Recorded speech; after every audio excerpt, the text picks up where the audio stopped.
Bem-vindos ao podcast Tá Qualificado. E hoje, galera, estamos no episódio número 9. Gente, vocês têm noção disso? É o penúltimo episódio da temporada do podcast Tá Qualificado 1.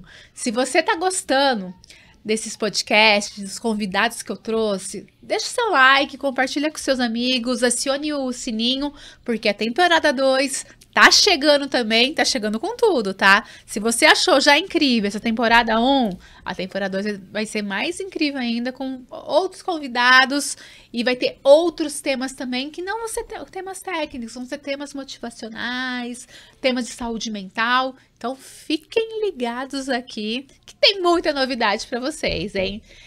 Eu queria agradecer aos nossos patrocinadores, né, oficiais dessa primeira temporada do podcast Está Qualificado, que é a Texto do Brasil e a Clean Esterilização. A Texto com soluções tecnológicas para indústrias life science, que tem a parte de qualificação térmica, sistemas de HVAC e a parte de laboratório.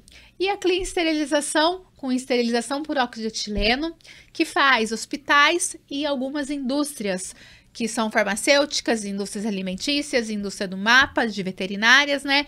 E que realmente tem um carinho especial com cada cliente, porque os atendimentos são individualizados, e o Antônio, que esteve aqui com a gente no episódio anterior, ele avalia caso a caso e vai te falar se você pode fazer por esterilização de óxido de etileno ou não. Assista o podcast anterior do episódio, que tá top também. Hoje a gente vai falar sobre validação de sistemas computadorizados, sobre o Guia 33, sobre a inteligência artificial que está chegando aí. E eu tô aqui com uma pessoa que é a referência nesse assunto, que é o Saulo Abreu, o meu mentorado já de muito tempo, que está no meu Mastermind de hoje. Saulo, é uma honra ter você aqui nessa mesa, nesse podcast, que é um sonho, né? Um sonho meu que eu lancei esse ano, e já vários colegas seus já passaram por aqui. Você está sendo um dos penúltimos. E, assim, é muito gratificante ver a sua evolução na área, a evolução das suas aulas que você ministra pra gente, e sempre com um brilho nos olhos quando se fala em validação de sistemas. Então, seja muito bem-vindo aqui nessa mesa, que esse bate-papo seja um bate-papo leve, motivacional, técnico, e que possa inspirar muitos profissionais que estão aí em casa, e que são profissionais que estão iniciando na área, profissionais que já atuam na área, ou profissionais que querem migrar de área, que estão numa qualificação de equipamentos e querem ir para uma validação de sistemas, que são áreas complementares dentro da área de qualificação e validação, certo? Isso mesmo. Então, obrigada, Saulo, por estar aqui com a gente, por se deslocar. O Saulo tá com a filhinha dele aqui, gente, a Sarinha e a G, a mulher. E a gente, no final, vamos tentar mostrar a Sarinha aqui pra vocês, que é meu primeiro contato com ela. Eu vi ela na barriga da G, e hoje eu conheci ela pessoalmente. É um ser humano incrível, uma menininha incrível. E vamos ver se a gente consegue colocar ela aqui na sala para falar algo com vocês. Então, Saulo, obrigada de coração por estar aqui, por estar fazendo acontecer, por investir o seu tempo aqui nesse podcast. Dani, eu que agradeço. É uma honra estar aqui com vocês, estar nessa mesa que passou tantas pessoas especiais, pessoas profissionais fantásticos, grandes amigos que eu admiro muito. Então é uma honra estar partilhando dessa mesa contigo. E aí, tá preparado pra gente iniciar nossa conversa, nosso bate-papo aqui? Tô preparado. Então bora? Bora. Então bora. Para iniciar, Saulo, como tem muita gente às vezes que da nossa audiência que talvez não te conheça, eu quero que você fale aqui na câmera sua, quem que é o Saulo Abreu e o que que ele faz? Saulo Abreu como pessoa, sabe? Conta aí um pouquinho pra galera. Sou Saulo Abreu, sou farmacêutico, eu sou do interior de Minas, minha cidade chama Alto Rio Doce, sou filho caçula da minha família, tenho um irmão, um casal de irmãos, né, meu irmão Samuel e minha irmã Fernanda, que são pessoas que eu admiro muito, tenho muito orgulho deles, também tenho muito orgulho dos meus pais, da minha mãe Ondina e do meu pai Fernando. assim como da minha esposa e da minha maior fascinação, que é a minha filha. Sou uma pessoa bem caseira, Dani. Não sou muito de sair, de balada, essas coisas, não. Mas eu gosto bastante de estudar. Então, isso... Muito. Até demais. E isso tem feito muita diferença também na minha vida profissional, sabe? Mais ou menos isso. Que bacana, Saulo. E você falou uma coisa que, assim, você é muito de ficar em casa, né? E eu vejo que, assim, você gosta de ficar em casa, mas receber amigos, né? Sempre tem jantar na sua casa. Ou quando a gente tem os encontros no Mastermind, você sempre tá presente com a gente. É estar em casa, mas sempre estar conectado com pessoas aí do segmento que você trabalha e que realmente são pessoas que te motivam, que te inspiram, que ajudam também você a ser uma pessoa melhor e que você também inspira todo mundo que está com você a ser uma pessoa melhor. Eu lembro dos nossos encontros que a gente faz, os presenciais, que em janeiro vai ter um nosso, né? E o quanto é rico esse encontro. Não é rico, talvez, na parte de conhecimento técnico. A gente está lá realmente para se conectar, para fazer network, para celebrar vitórias, conquistas de cada um, né? E isso é muito bacana. É isso mesmo. E são momentos muito especiais. Eu realmente gosto bastante, Dani, dessa conexão. Então, eu sempre falo que as pessoas que eu tenho uma amizade são pessoas muito queridas para mim, muito especiais. E são pessoas que eu sempre tento contribuir e ajudar com o máximo que eu consigo. E a nossa casa, na verdade, sempre foi o refúgio de todo mundo. Então, tudo a gente sempre se reuniu em casa, jantar, nem que seja por um café da tarde. Comer um bolinho, tomando um café, que é sempre necessário. E sempre assim. Já estou me convidando para estar na sua casa, porque eu sei que em breve você vai estar aqui em São Paulo. Se Deus está quiser. Passando por uma fase que a G mudou para Hortolândia, você ficou lá em Pouso Alegre, a Sarinha fica com você e com a G, né? Isso é muito bacana de ver. Maturidade, né, de um casal em ter essa decisão, mas eu sempre falo, né, tudo tem seu tempo, tem o seu propósito e não tenho dúvidas que em breve você estará mais perto da gente, pra gente poder se encontrar mais, né? Isso aí. É muito bacana. E para falar da sua carreira, como foi o início da carreira no Saulo Abreu? Como que você chegou em validação de sistemas? Você chegou, logo entrou em VSC ou não? Teve alguns percalços aí no caminho? Conta pra gente. Tive alguns percalços. Na verdade, a minha atuação na indústria, ela foi um por acaso, vamos dizer assim. Porque desde quando eu comecei a faculdade, a minha vontade era ser perito criminal. Sério? Eu não sabia disso. Meu sonho sempre foi perícia criminal. Que bacana. E ao longo da faculdade e tudo, tinha uns estágios obrigatórios. E dentro desses estágios obrigatórios, tinha o de indústria. E quando eu fiz as entrevistas para a indústria, eu não tinha conseguido, de início, uma vaga na indústria. Por quê? Eu sempre tive muito mais contato com a área da qualidade. A minha irmã também é farmacêutica. Sério? Sério. Eu não sabia disso, Saulo. Minha irmã também é farmacêutica. Que bacana. E a minha irmã, ela já fazia o estágio. Ela formou 1 ano antes de mim. Então, ela já fazia o estágio em indústria. E ela fazia na garantia da qualidade. Então, a minha intenção era trabalhar na garantia da qualidade também, que era a área que eu conhecia. Sim. Laboratório eu não tinha muita prática, assim, de manusear vidraria, essas coisas assim. Então, acabei seguindo mais para essa parte da qualidade, que era que eu tinha um pouco mais de aptidão. E eu fui rejeitado em todas as minhas entrevistas. Bem-vindo. Eu também fui, na maioria. E isso deu um baque em mim, porque era uma época que a gente estava ali, foi 2010, então a gente tinha a 210, chegando a 17, e com isso ainda existia uma atuação na garantia da qualidade muito voltada na presença feminina. Então eram poucos homens dentro da qualidade. E grande parte das entrevistas que eu participei, eu fui reprovado justamente por eu ser homem.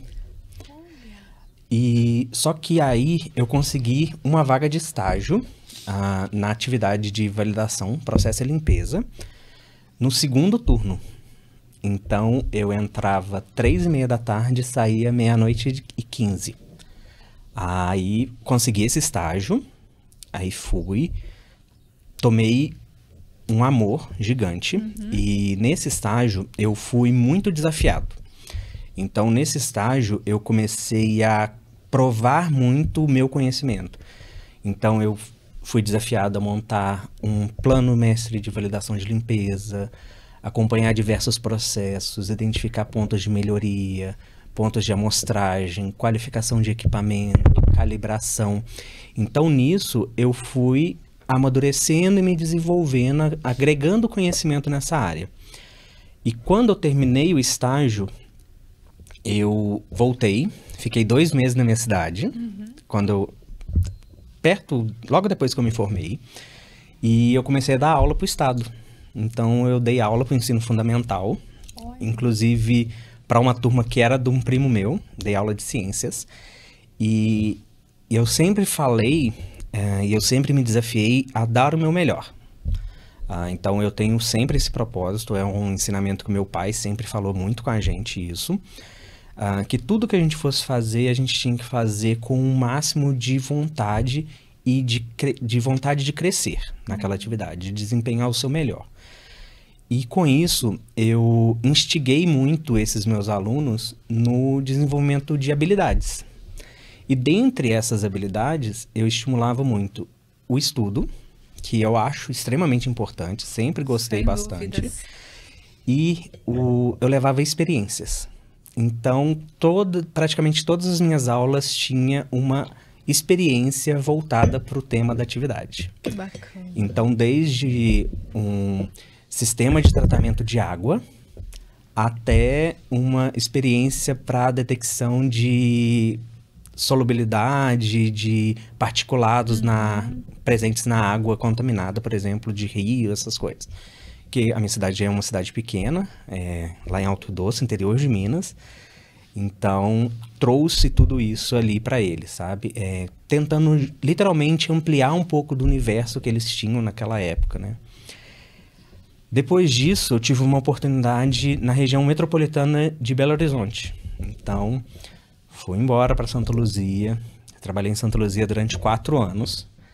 Iniciei no segundo turno também. Então, lá nessa fábrica, nessa indústria que eu trabalhei em Santa Luzia, além de ser do segundo turno, eu era o único representante da atividade de validação. Então, lá eu trabalhava processo, limpeza, pegava um pouco de RQP, aí qualificação de equipamentos, utilidades, calibração, transporte, só fui agregando. E cada atividade que eu ia agregando, eu ia aumentando os meus conhecimentos, aumentando a minha fonte de estudo. Até que eu conheci a Daniela Silva. Meu Deus. Você era uma das ministrantes de um curso de intensivo de indústria farmacêutica que eu comprei. Já sei. Não é uma AD. Instituição. Isso. Legal. E foi quando eu conheci a Daniela Silva. E nessa mesma época, eu lembro, é muito vívido isso para mim, que você comentava numa aula sua sobre a carreira, de como que você tinha que atuar, tudo que você devia buscar, do que você devia investir. E uma das coisas que você falou era do seu perfil do LinkedIn. Aí eu comecei a seguir a Daniela Silva lá no LinkedIn. Aí isso já era 2011, 2012. E aí sigo a Daniela Silva desde essa época. Olha que bacana. E você falando tudo isso, né, da sua carreira, dos percalços que você passou, uma coisa que a gente fala muito, trabalha muito, né, nos nossos grupos de mentorias, principalmente no Mastermind, é a resiliência. Porque a gente tem que plantar semente, tem que regar a semente, para que ela possa nascer, para que a gente possa colher frutos, né? Exatamente. Então, assim, você é exemplo puro disso. Você foi Imagina se você tivesse desistido quando você levou um não para entrar na qualidade porque só queria mulheres. Exatamente. Você não seria o Saulo Abreu de hoje. Não. E a parte da resiliência eu tive muito presente na minha vida, sabe? Também foi um grande ensinamento que eu tive do meu pai, dos meus pais, né? Que minha mãe também insiste até hoje muito disso com a gente. Eu fiquei nessa primeira farmacêutica durante 4 anos. Durante 3 anos eu fui farmacêutico trainee. Então, durante essa época, era um cargo que não existia. Então, eu fui a última contratação para esse cargo. E eu não me tornava nem júnior, nem pleno. Eu continuava como trainee. Até o momento que eu tive a oportunidade de mudar. Que eu tive uma proposta de uma outra farmacêutica. Que aí foi em 2015. Junho de 2015. Aí, peguei tudo que eu tinha, coloquei dentro do carrinho que eu tinha lá em Santa Luzia e mudei lá pro Paraná. E foi uma mudança de chave. Essa mudança para mim foi extremamente importante, extremamente significativa. Porque eu já morava sozinho há muitos anos, então eu fui morar sozinho mesmo para me estudar, desde o ensino médio. Então eu saí de casa com 14 anos. Com 14 anos eu morava com meus irmãos numa república, lá em Juiz de Fora. Depois eu fui para Santa Luzia e fui para Toledo. E quando eu fui para Toledo, eu me vi num estado, sozinho, muito longe de casa. Então era mais de 28 horas de viagem de carro para ir para casa. E até de voo era muito distante, porque era mais de um dia praticamente de viagem. E lá foi muito importante porque eu tive uma conexão com pessoas muito especiais na minha carreira, na minha vida. E uma delas foi a Gesane, a minha esposa. Então foi lá que eu conheci a Gesane. Em 2015, casamos. Estamos juntos há praticamente 10 anos. Bacana. Né? Nesse praticamente, porque a gente nos casamos e tudo. Então, nos conhecemos em 2015, casamos. E com isso, eu também tive grandes amigos, grandes amizades lá em Toledo, que eu levo para minha vida, que eu sinto falta eternamente. E quando a gente estava em Toledo, foi quando você lançou a Mentoria Premium, o IQQV e a Mentoria Premium. E eu assisti a aula, eu participei dos grupos, aí você tinha me selecionado para a mentoria, só que naquela época eu ainda estava um pouco incerto ali, eu estava passando, era muito distante, eu sempre fui muito apegado à minha família, então eu estava num momento muito delicado. E naquela época você falou comigo uma coisa muito importante, que foi assim, viva o seu momento, viva o seu sonho. Corra atrás do que você fizer, do que você quiser. Então, nesse dia, eu tomei, junto com a Gesane, a gente sentou, conversou. Nessa época, a gente não tinha Sara ainda. Só que a gente tinha uma irmã da G, a Júlia. A Júlia morava com a gente, ela foi morar com a gente em 2016. Então, assim que a gente casou, ela já foi morar com a gente. E quando você falou isso, eu identifiquei a necessidade de eu ser um pouco mais egoísta com relação a meu pessoal. Então, eu coloquei um pouco do meu pessoal à frente do meu profissional. Sim. E eu retornei. Então, foi quando eu voltei para Minas, aí nos mudamos para Pouso Alegre, que é onde eu tô hoje, e agora a gente tá mudando aí de novo, buscando novos horizontes, Sim. vivendo um novo momento na nossa vida.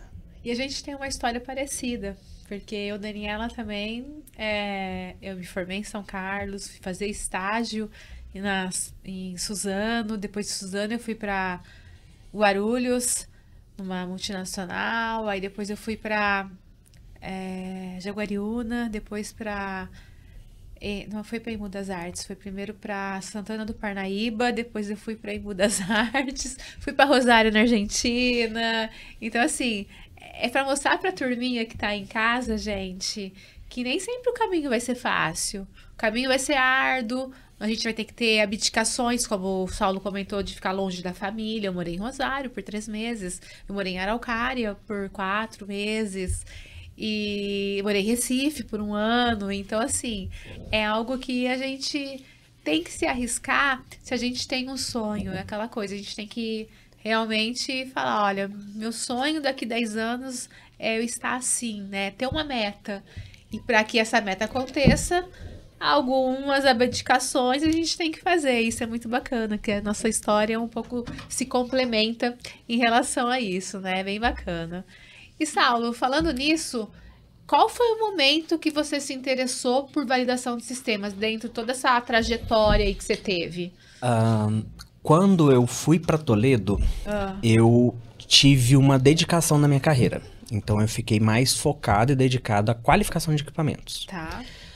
Nessa época, a validação de sistemas, ela já começou, ela já era inserida dentro Já tinha 17, né? Isso. Então ela já existia. Porém, nós ainda estávamos caminhando a passos bem lentos sobre como implementar, o que implementar e como documentar. Então, grande parte da validação de sistemas começou a ser incorporada na instituição que eu trabalhava dentro da qualificação de equipamentos. Então, todas essas atividades, todas essas verificações, eu já trabalhava. Show. E nisso, eu fui ganhando um gosto muito grande. E eu sempre fui apaixonado com Excel. Eu sou o louco do Excel. Eu sei. E por isso, eu buscava mais e mais o entendimento, o conhecimento daquela área. Então, quando eu decidi, em 2018, migrar para Minas, retornar para Minas, que foi quando eu fui para Pouso Alegre, foi quando eu tomei a virada de chave. Então, em 2018, eu virei a chave para validação de sistemas. Ficou 100% focado em validação de sistemas. Até 100%. hoje você tá, Até né? hoje. E com isso, quando eu vim para a validação de sistemas, eu me dediquei muito a estudar o guia de 2010, todas as legislações, FDA, EMA. Então, eu fui me especializando nesse cenário e foi quando, em 2019, começou a consulta pública. 301. Então, quando chegou aí, que foi implementando a 301 e tudo, foi quando eu mais estudava. Então, assim, foi quando eu mais me desenvolvi nesse entendimento e nesse conteúdo em específico.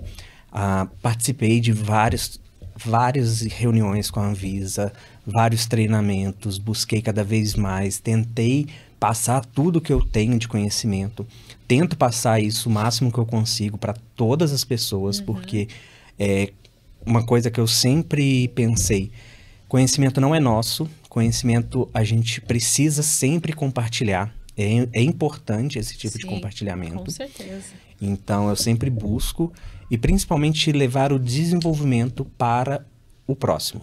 Então, na vida a gente não anda sozinho, a gente não caminha sozinho.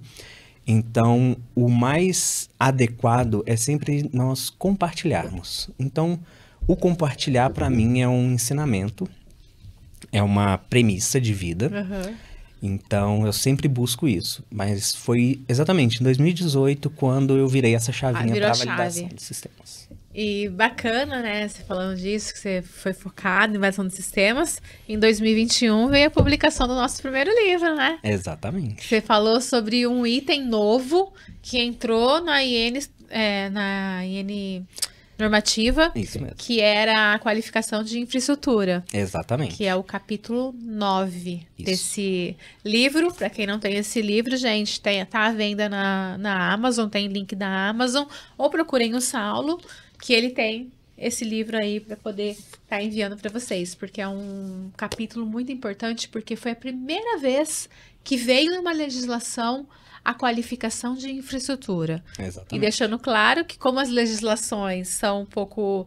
Elas falam o que deve ser feito, mas o como fazer, a gente tem que procurar nossos guias e formando nossa colchinha de retalhos, né, que eu falo. Isso. E nesse livro você explicou como qualificar uma infraestrutura, porque na instrução normativa tem um parágrafo só.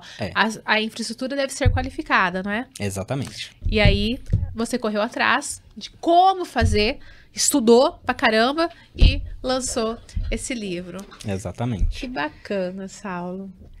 E foi um desafio. Eu imagino. Nossa.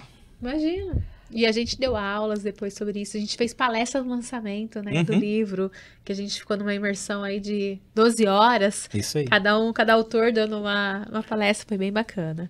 Então, super recomendo, tá, galera? Esse livro aqui, pra quem não tem, procura o Saulo ou vai pro link da Amazon, que tem livros lá sendo vendidos. E, Saulo, qual foi o projeto mais desafiador que te deu mais lições aprendidas? Me conte, nesse tempo aí. Nesse tempo, não foi só um. Eu tive vários projetos que me deram várias lições. Mas uma das lições mais importantes e que, assim, que contribuiu muito para o meu desenvolvimento foi a implementação do SAP S/4HANA. Ah, meu Deus. Então... Quem participa de uma validação de sistema SAP... vai fazer qualquer outro tipo de validação de sistemas, né? Não tem como. Então, assim, foi desafiadora essa validação e era uma premissa muito grande para a companhia. Então, a gente teve um tempo relativamente curto. Então, a gente teve 6 meses da implementação. Uau! Só que a gente teve uns 4 meses de pré-projetos.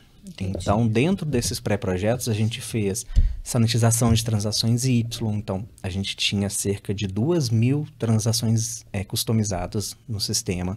Então, a gente retirou, fez uma limpeza de todas essas customizações, retiramos as transações que não eram mais utilizadas, relatórios e tudo. A gente fez o archiving, porque como a gente fez a migração, a gente estava implementando, a proposta era implementar um sistema em nuvem, aí é um SaaS, que é o SAP Cloud. Então, para reduzir um pouco do investimento que estaria sendo aplicado e tudo, então fizemos esse archive desses dados mais antigos e a gente fez também uma revisão dos perfis de acesso. Então, a gente refez todo o perfil de acesso do sistema, toda a rotina do sistema em si. E concomitante com isso, a gente fez um outro processo que foi um de migração. Por quê? A gente fez um processo de implementação brownfield. E nessa migração brownfield, eu mantive os meus dados e os meus processos frente às melhorias que o S/4HANA traria. Entendi. Então, a gente optou por esse tipo de migração, de implementação, justamente para não ser tão agressivo para o usuário final. Eu imagino, porque é uma mudança drástica, né? É isso. E junto dessa mudança, a gente teve muitas transações que foram descontinuadas pela própria SAP, né? Que aí não tinha mais no ECC e tinha no ECC e passou a não existir mais no S/4HANA.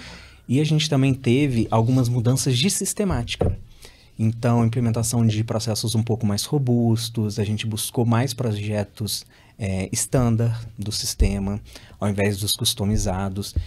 E nisso a gente entrou nesses últimos 6 meses de implementação.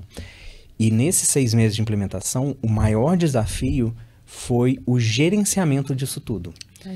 Porque nós temos ainda cerca de 25 frentes de fluxo. Então, eram cerca de 25 key users que a gente utilizou ao longo de todo esse processo, de todo esse projeto de validação. Então, a gente fez tudo do zero, desde o mapeamento dos processos, revimos o que precisaria ser ajustado e tudo, até o desenvolvimento dos planos de teste, dos relatórios e a implementação final. A gente fez a virada de chave exatamente no dia 23 de dezembro de 2024.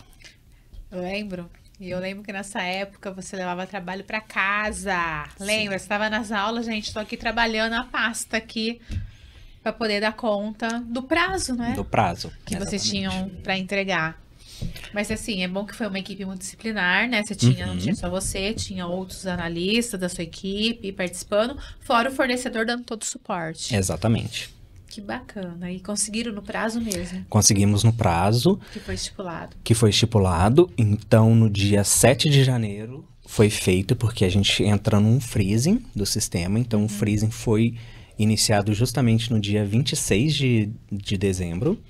Então, o freezing ficou de 26 de dezembro, que aí fez todo o processo de migração da MOC, né? E a liberação do sistema no dia 7 de janeiro. E aí, no dia 7 de janeiro, os key users tiveram acesso, testaram todos os seus processos, documentaram que aquilo estava coerente e liberou para uso. Aí, pegou o fechamento, justamente o fechamento fiscal da fábrica. Que bacana. Imagina o orgulho dos gestores, diretores da empresa, né?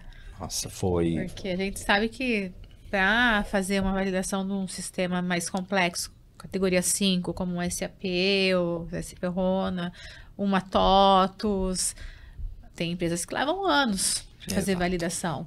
E vocês tiveram ontem a gente estava falando com o Fernando Mota no episódio anterior, que ele era da área de projetos, né? Projetos de qualidade.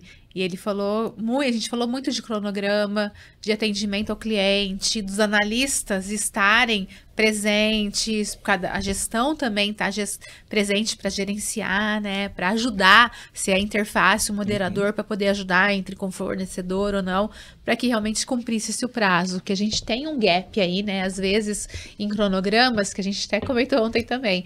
Porque assim, tem um projeto. Aí tem o projeto lá tudo bonitinho, todas as áreas tem os seus tempinhos lá conforme o cronograma. E todo mundo vai atrasando. Obra atrasa, às vezes. E aí quem que leva?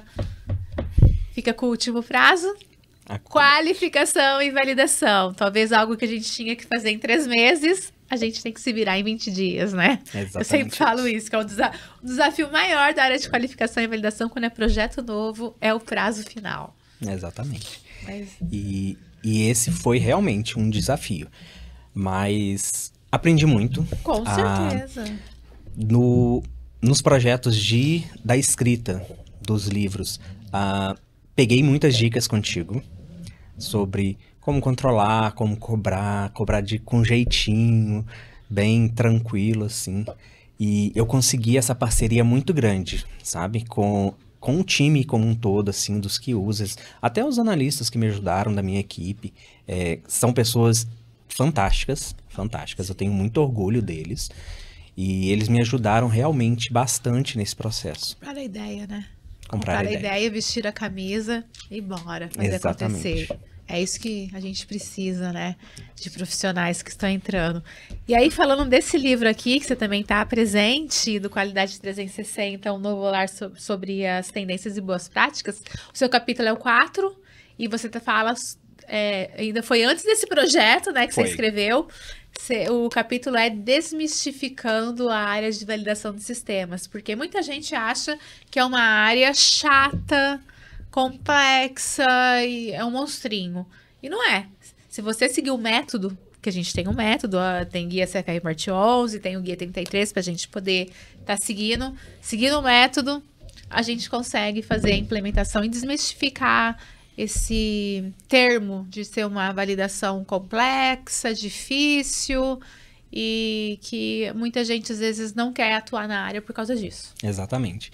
As pessoas falam muito, Dani, um dos grandes motivos de eu ter feito esse capítulo em específico foi porque as áreas, as pessoas em si, elas sempre falam que não somente que a validação de sistemas é um processo moroso, que na grande maioria das vezes é uma mentira. Porque ele não é moroso, ele só é documentado. Então, você precisa documentar. Aquilo que não está no papel, que não é documentado, não existe. E documentar com print de tela, né? Exatamente. Tanto é que a validação do sistema, a gente tem várias pastas, não é uma pasta Exatamente. só. A Exatamente gente isso. é aquela coisa, né? Que a indústria de medicamentos produz mais papel que medicamento. Mas por quê? Porque validação, qualificação são evidências e tem que ser provadas, porque numa auditoria o auditor vai estar te avaliando com evidências. É isso aí. Não é falar assim, eu fiz o teste, mas cadê o teste documentado? Isso é muito importante. E quando a gente fala de um sistema computadorizado, a grande necessidade dos prints, as grandes necessidades de evidenciar é porque, diferente de um equipamento, um sistema, ele passa por modificação muito simples. É muito fácil você modificar um sistema. Mudar uma versão pode ter um impacto. Um patch de correção que é implementado. Então, tudo isso pode impactar muito, na qualidade, no processo que está sendo entregue ali daquele sistema. Então, isso a gente precisa ter uma avaliação crítica, uma avaliação de risco muito bem fundamentada. Com certeza. E também, né, a gente tem que ter ferramentas da qualidade que nos suportam, que nos dê suporte para isso, como controle de mudança, como uma qualificação do fornecedor, que hoje, com a 301 e 658 veio muito forte, a gente ter os fornecedores qualificados para entregarem, né, esses sistemas, porque uma das cláusulas de contrato tem que ser qualquer mudança que for realizada no sistema, a empresa tem que ser, como o cliente, né, tem que ser comunicado. E vai ter que ter uma abertura de CM, de controle de mudanças, para avaliar qual que impacto essa mudança teve na validação que foi feita anteriormente. Exatamente. Então, isso é muito importante. E a parte da seleção de um fornecedor, ela é o ponto mais importante que você tem. Porque é ali, na seleção, antes de você fechar propriamente o seu contrato, fazer a aquisição daquele sistema, é onde você tem todas as chaves, todas as cartas na mão para jogar uma negociação limpa, tranquila e apresentar quais são as suas necessidades. Exatamente. Porque depois que o sistema implementou, depois que você colocou ele ali dentro, que você contratou, comprou aquele sistema, não adianta você querer impor alguma coisa ao seu... Vai ser muito mais difícil você fazer a correção. Exato. Com certeza. E muitas vezes existem pequenas cláusulas ainda em contratos que ficam muito subjetivas, onde você acaba sendo imposto um versionamento, uma troca de uma condição. Então, modifica uma infraestrutura, principalmente quando a gente tem aí sistemas em cloud, por exemplo. Então, muitas vezes, você não tem aquela documentação robusta e precisa disponível ali para que você faça uma avaliação concreta daquele documento, sabe? Então, a seleção do fornecedor, ela entra justamente nessa parte, para você entender o que precisa, avaliar, eu preciso fazer uma qualificação presencial, eu aceito só um checklist, eu aceito só uma mais básica, uma remota. Para avaliar. Exatamente. Então, assim, muito importante, turminha de casa, trabalhar com validação de sistemas, qualificação de fornecedor que você está adquirindo esse software é muito importante. E na qualificação, você vai avaliar N itens, sistema de gestão da qualidade do fornecedor, expertise nele da área, que na indústria farmacêutica, numa indústria life science, ele oferece, porque às vezes eu vejo fornecedores que não têm experiência nessas indústrias, porque não entendem a regulação e aí querem oferecer. E aí, quando vai fazer uma validação, não passa. Exatamente. Alguns itens da 21 CFR parte 11 ou do guia, acaba não passando, a gente tem que reprovar. E aí, para corrigir, como a gente disse, como corrigir o erro é muito mais difícil e custoso também pela empresa. Exatamente. Então, tomar cuidado com isso. E, por exemplo, é um ponto muito importante esse que você citou, da CRF 21, parte 11, porque muitas empresas, muitos fornecedores de software, eles colocam na sua documentação que eles atendem a CRF 21 e eles não atendem. Exatamente. E eles não atendem coisas mínimas. Eles não garantem nem que o registro seja confiável e muito menos tem uma trilha de auditoria ou até mesmo perfis de acesso individualizados. Eu sou fã de trilha de auditoria. Eu sou. Você também? Eu adoro. Trilha de auditoria, galera, é aquela função do sistema que é o dedo duro. Exatamente. Que ele fala quem entrou no sistema, que horas que entrou, qual atividade ele fez, se ele mudou algum parâmetro, é obrigatório ter uma justificativa, né? Por que ele mudou isso? Então, assim, é um dedo duro que nos ajuda muito, essa trilha de auditoria. É bem bacana. E falando nisso, Saulo, a gente está falando aí de épocas, teve a 210, teve a 17, que a gente sabe que é 17, que veio com uma cobrança de validação de sistemas, que aí deu 3 anos, né, para as empresas estarem com todos os sistemas validados, que até então não era uma exigência regulatória. É óbvio que indústrias multinacionais dos Estados Unidos, principalmente, porque o órgão FDA sempre pediu, né, uma validação de sistemas. Então, veio com a 17, 3 anos, 17, 18, 19, em 21 a gente tinha que estar com tudo pronto. Mas, assim, aí depois veio a 301, a 658. Como que você vê a evolução e o impacto dessas legislações no trabalho que você passou, que você contou aí desde 2015, que você também começou, você também, igual eu, começou a atuar numa validação de sistemas numa época que a gente não tinha nada. Exato. A gente teve que se descobrindo, curiosidade, e aí desenvolvendo da forma que a gente achava que era a forma correta. E era o melhor que a gente estava podendo fazer com as condições que a gente tinha. Exatamente. A validação de sistemas, ela vem evoluindo consideravelmente durante todos esses anos. Então, quando eu comecei a ver alguma coisa ali, a buscar alguma coisa, foi bem isso que você falou mesmo. A gente desenvolvia a validação com aquilo que a gente tinha e era o melhor entendimento que a gente tinha sobre aquele assunto em específico. Tecnologias vão evoluindo. Com certeza. Então, ao longo desse período, os conceitos foram evoluindo também, a gente foi internalizando um pouco mais, principalmente os conhecimentos internacionais, né? Então a gente foi trazendo, foi agregando esse conhecimento e as atividades elas começaram a ficar um pouco mais robustas, tá? Então a gente deixou de ter realmente aquele processo moroso, onde eu tinha um excesso de documentos sendo criados, porque eu queria atender, cumprir ou ter aquele documento só para falar que eu tinha, e eu passei a agir de uma forma mais avaliando o risco, tá? Hoje, quando a gente começa a pensar assim, a pandemia em si, ela promoveu um crescimento de tecnologia muito grande para a gente, sabe? Apesar dos pesares, foi um momento muito difícil.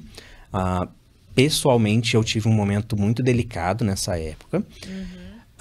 Mas com isso, a gente teve uma evolução tecnológica muito grande no mundo. Com certeza. E essa evolução tecnológica, ela continua o seu crescimento exponencial. Então, assim, por exemplo, introduzindo já um assunto que eu queria. Opa! Inteligência artificial. Então, inteligência artificial, ela já existe esse conceito desde ali meados de 1950. Você mostrou, né, uma RDC numa aula pra gente. Isso. Que falava sobre isso já. Então, em 1950, a gente teve os primeiros processos, os primeiros entendimentos e conceitos de inteligência artificial. Modelação de dados e tudo. Esses conceitos, eles vêm evoluindo ao longo dos anos. Porém, agora, recentemente, é quando a gente mais faz uso. Então, a gente deixou de ter um uso exclusivo dentro das áreas de pesquisa, de desenvolvimento, e passamos a ter uma aplicação mais prática e mais presente no nosso dia a dia, no nosso contexto do dia a dia mesmo.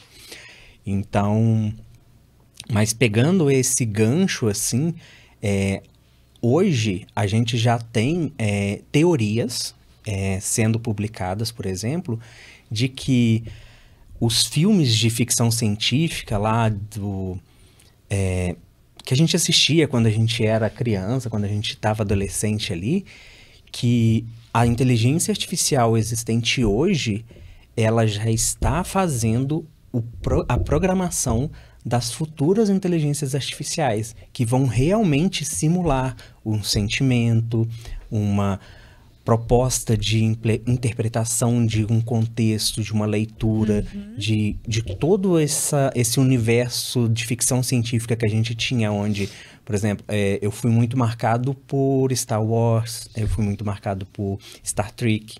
Então, esse contexto, a presença daquela inteligência artificial, ela já vem se moldando e se mantendo hoje nos nossos processos. E nesse contexto, a inteligência artificial, Dani, ela começou a ser introduzida na área da farmácia, na área industrial. A gente tem um guia do ISP que está sendo publicado, né? Isso. Esse guia do ISP ele já foi publicado, traz uma abordagem muito significativa, muito bacana para a gente implementar, porque o uso da inteligência artificial, eu tenho algumas prerrogativas que eu preciso apresentar e comprovar para que ela funcione de forma adequada. Com certeza. Então, treinamentos, programação, o que eu tenho de regulamentação frente a ela, a forma como eu utilizo essa inteligência artificial. Porque a inteligência artificial, ela não pode tomar o lugar de uma pessoa. Sim. A gente sempre tem que pensar nisso.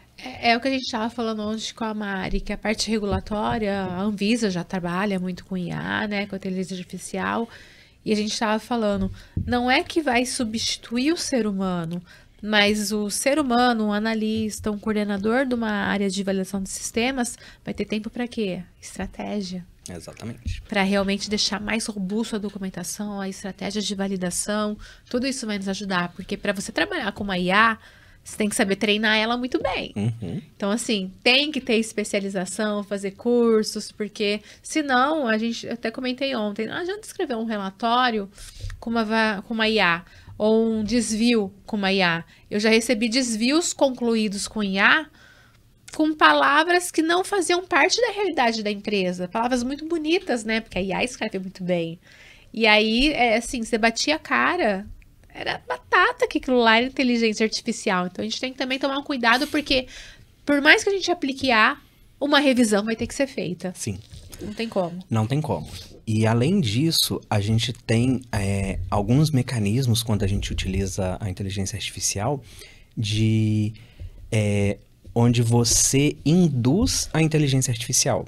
Então, por exemplo, se você está fazendo um prompt e você está perguntando sobre uma legislação, toda vez que você perguntar naquele prompt, naquela questionamento sobre algum tema, ela vai buscar aquela informação. Então, ela já vai se doutrinando. Se doutrinando, exatamente. Sim, já percebo isso. E quando você doutrina, então, dependendo do que você está usando e como você está usando aquela inteligência artificial, ela pode te responder de forma errada. Sim. Então, por exemplo, um exemplo simples. Quando você pesquisa ou quando você solicita algumas coisas para uma inteligência artificial, e eu já vi diversos posts assim, principalmente no LinkedIn, que é uma coisa que me assusta muito, a inteligência artificial, ela fala muito da RDC 17, ela traz muito a 301. Então, são pontos que precisa de uma revisão, claro. Porque tem gente que só publica. O chat GPT gerou, né, um artigo, a pessoa vai, ela não tem o carinho de revisar, e aí já faz uma publicação, e aí acaba sendo, talvez, criticado por alguns colegas, porque fez um post com essa forma, com alguns erros, que são erros primários, né? Não que isso daí não pode acontecer. Pode, somos seres humanos, podemos errar, pode passar batido, mas é ter um carinho na revisão, né? Isso é muito importante. Exatamente. Mas eu não tenho dúvidas que a IA tá vindo com tudo na validação de sistemas. O guia do ISP é uma comprovação. Quem sabe a gente não faz uma live sobre só esse guia do ISP, ou a segunda temporada um podcast sobre isso. Vamos pensar para amadurecer essa ideia, né? E falando, a gente tá falando aqui de validação de sistemas computadorizados, das legislações, nem da 17, da 210, 17, 301, 658, instrução normativa que na 301 era 43, agora é a instrução normativa 134, que é específica de validação de sistemas, né? Me conta, assim, pra turminha que tá em casa, iniciante, que tá se formando, que quer entrar na área, tá sentindo aqui, tá despertando aqui com esse podcast, uma vontade de atuar em validação de sistemas, que não é uma área para todos também, tá, gente? Tem que ter o perfil para estar atuando. Como você falaria de uma forma simples? O que é validação de sistemas e qual a importância da validação de sistemas dentro de qualquer empresa life science? A validação de sistemas, ela é basicamente você verificar e documentar que um sistema computadorizado, ele processa e responde de forma adequada. E quando você tem essa condição, você também precisa sempre pensar e focar a sua avaliação, a sua criticidade sobre a qualidade do seu produto, a segurança do seu paciente e principalmente a integridade dos dados. Então, sempre quando você pensa na validação de sistemas, Dani, você precisa sempre focar nesses itens. Qualidade do produto, segurança do paciente e integridade de dados. Que são os três pilares fundamentais. Isso, os três pilares fundamentais. Dentro da atividade de validação de sistemas, um ponto muito importante que a gente precisa ter e ter como premissa: estudo. Por quê? As tecnologias, elas, não que nas outras áreas não precise ter o estudo, mas na validação de sistema nós temos que acompanhar as tecnologias, o processo de inovação. Sim. Então, a gente está falando sobre o futuro. Hoje, cada dia que a gente passa, cada dia tem que estar surgindo novas tecnologias. São novos sistemas, novos entendimentos, novos processos, novas formas de atuar frente aos sistemas computadorizados. Então, o profissional da validação de sistemas, ele precisa se manter sempre atualizado. E sempre buscar a comprovação técnica daquilo que ele está lendo. Eu preciso ter uma visão crítica. Por qual motivo? Eu preciso sempre identificar se aquilo está correto, se não está correto, se é um excesso, se não é. Como a gente sempre fala, você sempre fala, a grama do vizinho não é igual à sua. Nem um pouco. Então, muitas vezes, o que a gente precisa pensar? Que eu também não posso seguir uma metodologia que é implementada por outra empresa, por um colega, por um parceiro. Eu tenho que enxergar a minha necessidade, o que o meu fluxo identifica como risco, o que para mim é um sinal de alerta, o que eu preciso realmente verificar.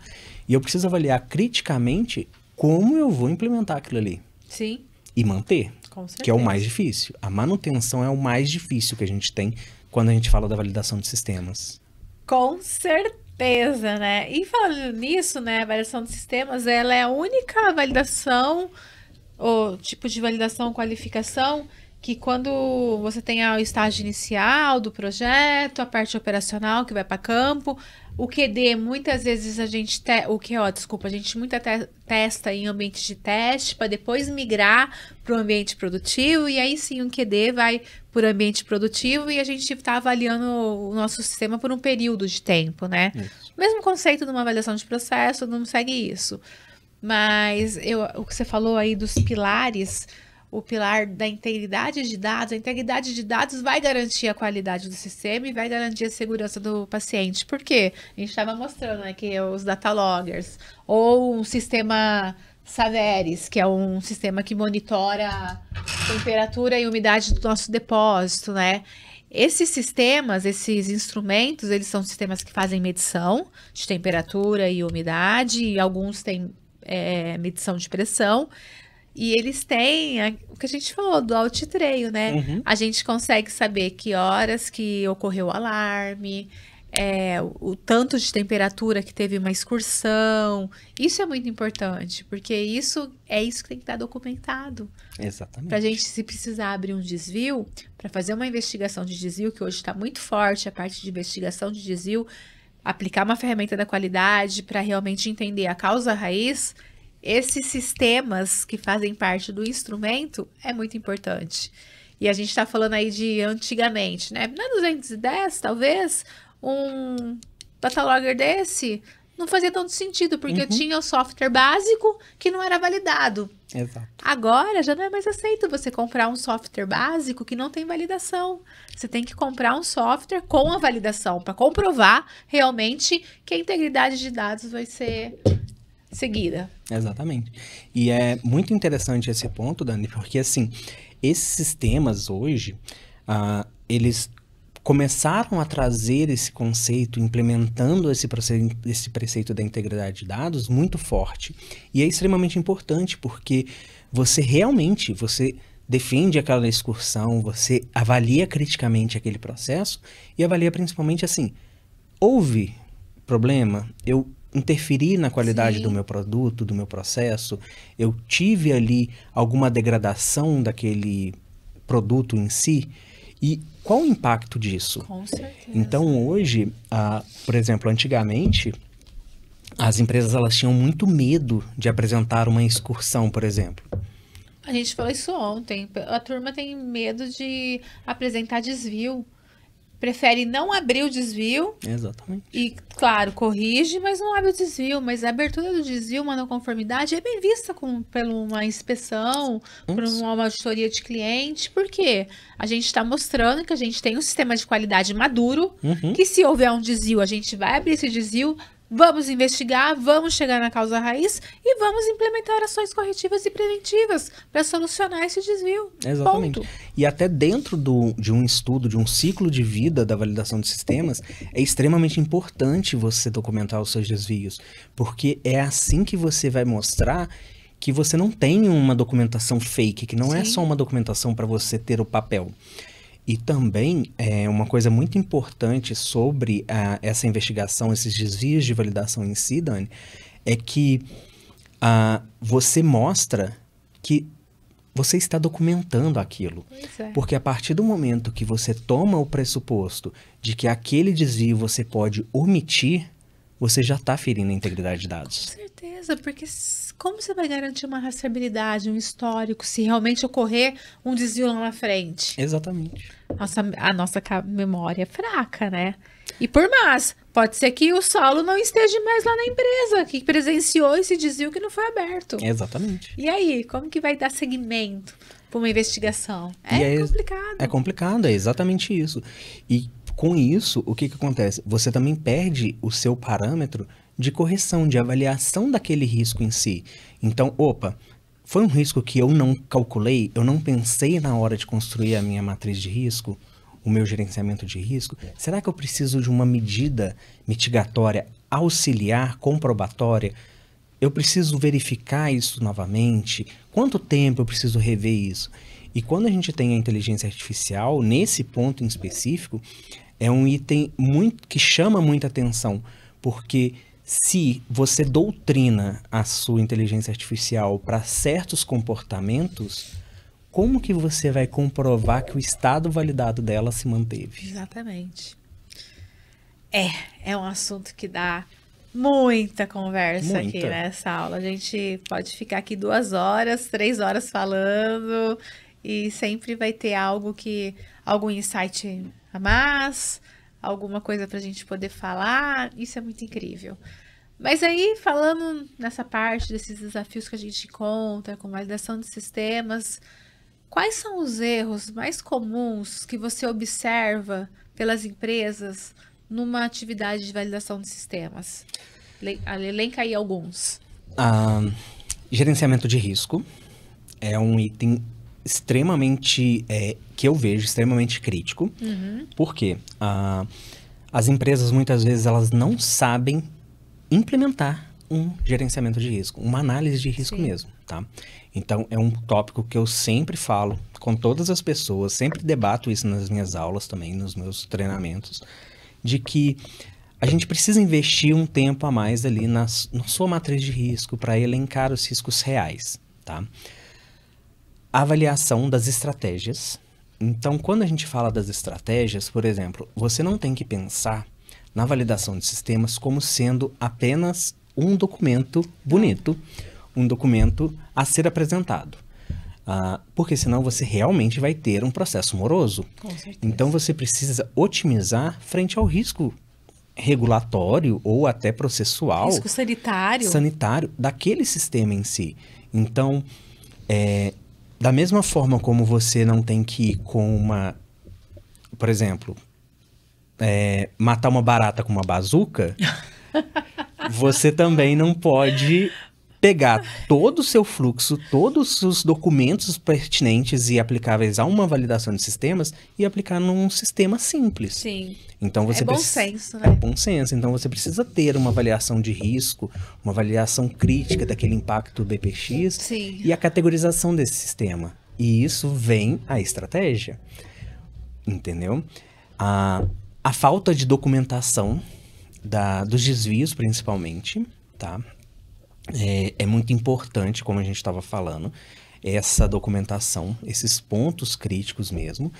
E um item que muitas vezes as empresas não se preocupam e que eu também acho extremamente crítico é o fluxo de documentação. Por qual motivo? Eu não tenho procedimentos bem construídos. Eu não tenho uma aderência, um uso adequado das especificações técnicas e funcionais, sabe? Dos manuais em si. E com isso, eu acabo me privando e me incapacitando de ter uma avaliação robusta daquele processo. Então, por exemplo, sistemas muito complexos, como o SAP, por exemplo, é normal a gente usar um mapeamento de processo. Com certeza. Você mapear como que as áreas atuam naquele processo. Vai otimizar sua validação. Exato. Os testes, em qual você vai colocar QI, QO, QD. Exatamente. E com isso, você também consegue visualizar o que eu preciso documentar em procedimento, ou o que eu não preciso, ou aquilo que eu deveria estar documentando e não estou, sabe? Com certeza. Então, você acaba percebendo mais fácil essas coisas. Então, dentre os pontos críticos, assim, que são menos atendidos, esses são os principais, assim, que eu vejo. Bacana. Ó, galerinha, tem que rever esse podcast e anotar todos esses pontos que o Saulo elencou, que são muito importantes. E aí, Saulo, eu queria te pedir uma opinião. Eu tenho a minha opinião, depois eu vou até complementar, se você não falar. Qual conselho você daria para uma empresa que está adquirindo um novo sistema? Para não ter erro. Dani, 2 processos principais que a empresa precisa. O primeiro, construção de uma especificação de requerimento do usuário, ou até requerimento do usuário. Então, eu preciso construir esse documento de forma bem concreta, elencando realmente o que eu preciso que o meu sistema faça, como ele deve fazer e o que é importante para mim, tá? O segundo ponto é justamente eu pegar um fornecedor que seja aderente àquilo que eu preciso. E muitas vezes eu não estou falando que você precisa focar em um fornecedor só, ou até deixo esse alerta, não faça a sua especificação de requerimento do usuário focada em um sistema. Foque no seu processo. Sim. Tá? Porque isso também é uma falha muito comum que algumas empresas cometem. E nessa seleção do fornecedor, que é extremamente importante, a gente tem que sempre focar no que a gente vai apresentar de qualidade. Com certeza. E o que eu preciso, eu realmente preciso. Porque eu não tenho problema de rever o meu requerimento do usuário, por exemplo. Mas eu preciso que aquele sistema que está sendo adquirido, que aquele projeto que está sendo implementado, que é dispendioso, que é caro, que muitas vezes vai agregar valor à minha empresa, ao meu processo, ao meu fluxo. Mas eu também tenho que pensar que eu estou investindo ali. Com certeza. Então eu tenho que comprar uma coisa que seja aderente à minha realidade. Exatamente, a sua empresa. Exato. Porque assim, que eu vi muito o artigo 215 da RDC 658, né, com a 306, com a 301 e a VM658, e agora a gente tem até uma postergação de prazo, né, que não há postergação de prazo não, que não há necessidade de ter se a gente conseguir justificar no racional de gerenciamento de risco que a gente consegue manter lá os dados íntegros. Mas eu vi muita gente pecando em adquirir um equipamento para controle online, não conforme a especificação da sua empresa, mas conforme o que o fornecedor tinha. Exato. E nem sempre, gente, o que o fornecedor tem vai atender a sua empresa. É isso Talvez aí. o que você está comprando algo que daí você vai ter um desafio grande para customizar para sua empresa. Essa é a parte de controle online desse equipamento. E às vezes você está investindo dinheiros também que não há necessidade. Porque a gente tem que comparar empresas de pequeno porte, médio porte e grande porte. E não são iguais. Não são. E muitas vezes eu recebi algumas perguntas, alguns questionamentos sobre isso, de empresas que não avaliaram o seu projeto, não fundamentaram o seu projeto e adquiriram os equipamentos e eles fizeram uma limitação da minha linha. Então, assim, se eu limito o meu processo, se o meu processo ele diminuiu, por exemplo, um pouco da velocidade, ele já impacta nas minhas unidades produzidas. Com certeza. Então, beleza, eu posso estar atendendo a legislação, mas eu também tenho que prezar pela minha produção. Com certeza. Né? Então, assim, ao longo do processo, isso vai impactar significativamente a minha empresa. Então, talvez uma outra tecnologia fosse mais aderente. Sim, com certeza. Essa avaliação, esse pensamento crítico é muito importante. Sim. E a gente falou, né, da categorização de sistemas. Quem quiser aprender mais sobre categorização de sistemas, que é a categoria 1, 3, 4, 5, tem várias aulas na comunidade de qualificação com o Saulo Abreu, que a gente fala e explica muito bem, dá exemplos, né, da categorização. E um ponto que eu queria deixar aqui registrado é os tipos de qualificação que a gente tem, né? A qualificação prospectiva e a qualificação concorrente. Até a 17, a gente poderia fazer uma qualificação concorrente, porque eles deram 3 anos para a gente se adaptar, que é uma qualificação concorrente no sistema, é quando você faz quando ele já está em uso e você vai fazer durante a produção. Mas a 658 está deixando muito bem claro, ela está desencorajando, porque não é para ter mais sistema não validado, sistema instalado não validado. Então, cuidado, ao adquirir um sistema novo, ele já tem que entrar validado. Isso é muito importante, que a gente às vezes encontra em auditorias sistemas que foram comprados, foram instalados e a validação está sendo feita em processo com o lançamento do sistema dentro da empresa. E não pode. Exatamente. Então, cuidado com isso, né, Saulo? Uma dica aí, dica de milhões, hein, galera? E, Saulo, a gente tá chegando aqui em 1 hora de bate-papo. Passou muito rápido, não passou? Rápido. Passou muito rápido. Eu falo que cada episódio é um episódio e, assim, a gente vai falando, vai desleixando. Se a gente pudesse ficar aqui, a gente ficaria mais 2 horas, sim. A live infinita. Live infinita, que a gente vai fazer um dia ainda, hein? O Rodolfo fala, a gente vai fazer. A última pergunta que eu faço para você, antes dos recados finais. Como que você vê a área de validação de sistema com tendências daqui a 5 a 10 anos? Dani, há 5 a 10 anos, a maior tendência... Na verdade, assim, 5, 10 anos é um período muito longo. Então, eu gosto muito de falar que a validação de sistemas, ela prevê uma mudança, sim, no máximo em 1 ano. Então, 1 ano, você tem a implementação de tecnologias muito avançadas. Sim. Então, 6 meses ali seria o ideal. A bola da vez, inteligência artificial. Não tem como. Então, assim, temos muitos assuntos sobre inteligência artificial. Então, fica até de alerta. A gente precisa pensar, avaliar criticamente o que é esse treinamento, o que é essa aula, como que ela está sendo construída. Sim. Porque existem assuntos e assuntos. Inteligência artificial você tem que adequar e adquirir o conhecimento que seja aplicado para a sua atuação. Com certeza. Né? E então isso é um ponto muito importante. O mercado hoje está seguindo essa tendência, a gente está evoluindo muito nesse tema e ele já vem sendo introduzido muito forte dentro da indústria farmacêutica.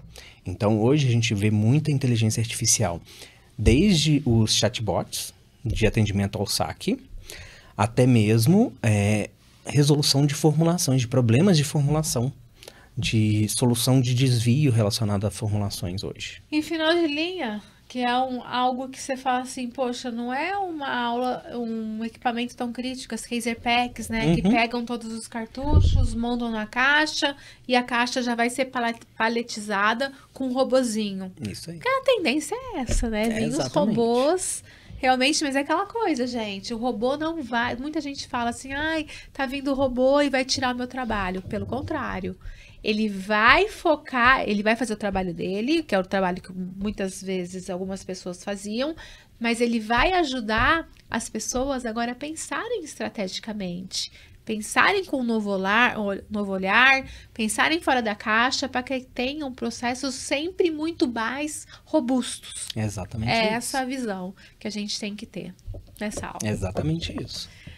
Ai, Saulo, eu queria agradecer você por estar aqui, por ter, como eu falei no início, ter viajado com a família, estar aqui com a gente para falar de um tema que, para mim, foi super rico. Tenho certeza que a turminha de casa vai gostar e vai poder rever quantas vezes vocês quiserem, tá, gente? Curtam esse podcast, enviem para um coleguinha.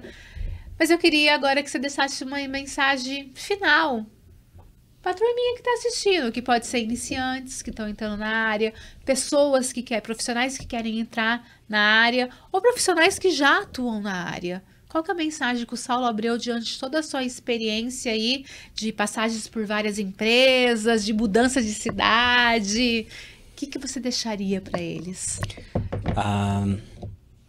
Pessoal, deixo para todos vocês um ensinamento que meus pais me ensinaram, trabalharam isso comigo muito, e eu tento me desenvolver, eu tento buscar esse processo constantemente, que é se dediquem em tudo que vocês façam, busquem sempre o melhor, se deem o melhor e forneçam o melhor. Além da dedicação, busquem, na grande maioria das vezes, a perfeição. E com essa perfeição, seja desde a construção e a implementação de um ciclo de vida, de um sistema computadorizado, até mesmo no atendimento do seu cliente, da sua área de negócio, do seu colega de trabalho, tá? Preze essas relações, preze esse entendimento, conheça e avalie criticamente tudo aquilo que você faz. Não pense somente em fazer a coisa, fazer aquela atividade, executar aquilo ali. Pense em levar de forma leve, levar para a sua vida, levar aquilo ali como não só um trabalho, tá? Mas como a seu sentido mesmo, sabe? Seu propósito. Seu propósito. Até mesmo para que você possa crescer, né, na sua carreira. Ninguém cresce trabalhando só por dinheiro. Exatamente. Todo mundo cresce com um propósito de poder ajudar o colega, que nem você disse que você quer passar conhecimento, não tem medo, que às vezes as pessoas têm medo de passar conhecimento. E não, é propósito. E eu sempre falo para a turminha que dinheiro é consequência de um trabalho bem feito. Exatamente. E você falou da dedicação. E também, gente, eu tenho uma frase, né? Meu mantra. A dedicação determina o seu resultado. Então, quanto mais você se dedica, mais resultado você vai ter. E é aquela coisa, plante a sementinha. Vai plantando, vai regando, que um dia você vai colher. Não tenho dúvida disso, porque eu tenho aqui, estão passando aqui 10 profissionais nessa primeira temporada e todos tiveram o resultado que eles almejavam. Com os propósitos, com as metas. Exatamente. E uma coisa que eu já estava esquecendo, mas eu Bora. não podia deixar de falar. Se espelhem em pessoas que instiguem em você o seu crescimento. Me espelho muito na Dani. Ela foi uma grande motivadora do meu desenvolvimento pessoal e profissional. E cada dia ela me surpreende mais, tá? Então, assim, busquem ter modelos de trabalho, modelos pessoais, se espelhar em pessoas que construam aquele seu propósito, que estejam alinhados ao que você quer, tá? Agradeço muito a Dani por todas as puxadas de orelha. Tá todo mundo falando isso aqui pra mim. Todas as puxadas de orelha. Não foram poucas. Mas são Mas- puxões de orelhas do bem. São necessários. Foram nos momentos certos. Que bom. Fico feliz. E Saulo, parabéns pela sua trajetória, pela sua evolução, por todos os percalços que você está passando, principalmente agora nesse momento, né, de G mudou de cidade, tem a Sarinha, e aí cada um fica uma semana com a Sarinha, mas eu tenho certeza que Deus tem um propósito para todo mundo, e o momento certo vocês vão estar juntos novamente. Amém. Então, parabéns realmente, porque assim, quando se fala em avaliação de sistemas, eu penso em você, porque é uma pessoa que tem conhecimento, que tem leveza em passar, e você melhorou. Quando começou comigo lá no QQV, Nossa. foi para mentoria Platinum, depois foi para prêmio e agora tá no Mastermind. E a sua evolução é nítida e eu fico muito orgulhosa de tudo isso e honrada de estar participando aí da sua trajetória. Obrigada de coração. Eu que agradeço, Dani. Nossa, você não sabe quão importante é ouvir isso de você hoje. Obrigado. E eu queria te entregar uns brindes dos nossos patrocinadores. Posso? Pode? Entra aqui. Marcel, dá os brindes dos nossos patrocinadores e eu vou estar aqui, gente, falando um pouco, né, obrigado. dos nossos patrocinadores. Pode abrir, pra você ver o que que é. Tem coisas aí, da Texto, da Clean. Para finalizar aqui, falando um pouquinho da Clean, tá, gente? Desde 2003, a Clean se dedica exclusivamente à esterilização industrial com óxido de etileno, o método considerado o Gold Standard mundial em eficácia e segurança na redução da carga microbiana. Com forte compromisso com a qualidade, a Clean opera sob um rigoroso sistema de gestão da qualidade, e eu sou prova disso porque eu já auditei eles, tá? Certificado pela ISO 9001 e recentemente conquistando a ISO 13485, que é uma ISO para realmente produtos para saúde e esterilização, atendendo todas as legislações do setor e com isso consegue passar confiança para os seus clientes, atendendo todas as normas exigentes no setor da qualidade. Além disso, a Clean oferece atendimento em horário integral e logística própria, assegurando agilidade. Em cada etapa, eles têm os próprios caminhões que fazem, próprios carros que fazem a entrega. E com testes de esterilidade com cromatografia gasosa de alto padrão, validações rigorosas. Eu sou suspeita porque o Antônio, que esteve aqui no episódio do esterilização com etileno, ele é o diretor de qualidade e ele realmente é chato nessa parte, ele quer trabalhar com qualidade, então super recomendo a Clean Esterilização. A Texto é uma empresa de origem alemã, líder global, né, em indústrias de medição e soluções para monitoramento ambiental. Ela foi fundada em 1957 e está presente em mais de 80 países, sendo um deles o Brasil. A Texto é reconhecida por seu compromisso com precisão de tecnologia de ponta, inovação contínua, forte investimento em pesquisa e desenvolvimento, produtos projetados para atender às normas nacionais e internacionais e facilitar a vida de profissionais da área farmacêutica, alimentícia, de HVAC, industrial, entre outras. A Texto hoje está localizada aqui no Brasil, em Campinas, desde 1999. Tem suporte técnico e comercial especializado, assistência técnica, calibração, treinamentos técnicos, consultorias, um e-commerce com os produtos que eles vendem, todos esses produtos aqui que eles vendem está no e-commerce também.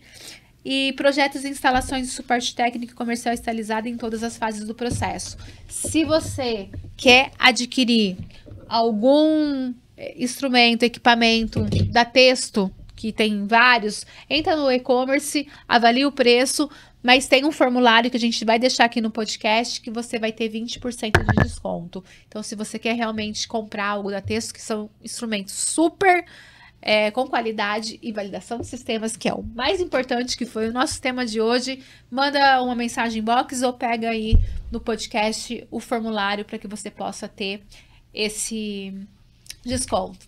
Ficamos por aqui. Episódio 9 concluído! Com sucesso, Saulinho! Batemos palmas! E eu te vejo no próximo episódio, o episódio 10. A gente se vê. Gratidão, galera. Gratidão por estarem sempre aqui com a gente, com a nossa audiência. Beijo!